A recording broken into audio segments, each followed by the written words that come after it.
হ্যাঁ যান।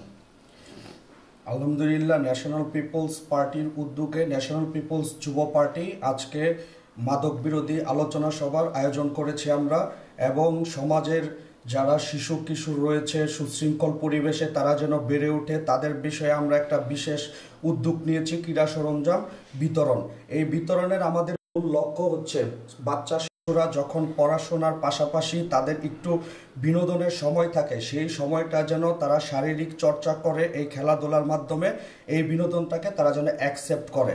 কারণ হচ্ছে এই বিনোদন যদি তারা অ্যাকসেপ্ট না করে ভবিষ্যতে তারা অনেক ঝুঁকির মুখে পড়তে পারে। কারণ এখন বিভিন্ন স্ক্রিন আসক্তি আসতেছে, মাদকের আসক্তি আসতেছে।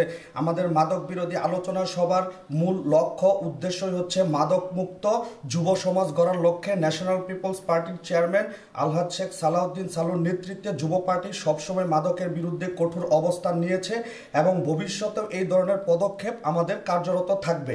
এবং আমরা এখন অন্তর্বর্তীকালীন সরকারের প্রধান উপদেষ্টাকে বিনয়ের সাথে অনুরোধ জানাবো, এখন বাচ্চারা সম্পূর্ণ পুস্তক পাচ্ছে না, আমাদের সাথে তাদের গার্ডিয়ানেরও কথা হয়েছে, ওনাকে বিনয়ের সাথে অনুরোধ জানাবো যতগুলো পুস্তক বাকি রয়েছে বাংলাদেশের প্রত্যেকটি শিক্ষা প্রতিষ্ঠানে আপনি পুস্তকগুলো বিতরণের উদ্যোগ নেন, তাতে মুক্ত হবে আমাদের মাদক মুক্ত এবং বিশৃঙ্খল মুক্ত আমাদের দেশ হবে। কারণ ভবিষ্যতে বাংলাদেশকে রিপ্রেজেন্ট করবে এই শিশুরাই। সো তারা যদি সুশিক্ষায় শিক্ষিত না হতে পারে তাহলে কিভাবে তারা রিপ্রেজেন্ট করবে? আর শিক্ষার মূল হাতিয়ার হচ্ছে পুস্তক। সো এই জন্যই আমি বিনয়ের সাথে ওনাকে অনুরোধ জানাবো, কারণ ওনাকে আমার এই ব্যাপারে শিক্ষার ব্যাপারে বলার কোনো কিছুই নাই, কারণ উনি আমার থেকে অনেক ঊর্ধ্বে জ্ঞানী। শুধু ওনাকে একটু সজাগ করে দেওয়ার উদ্দেশ্যে আমার এই বার্তা।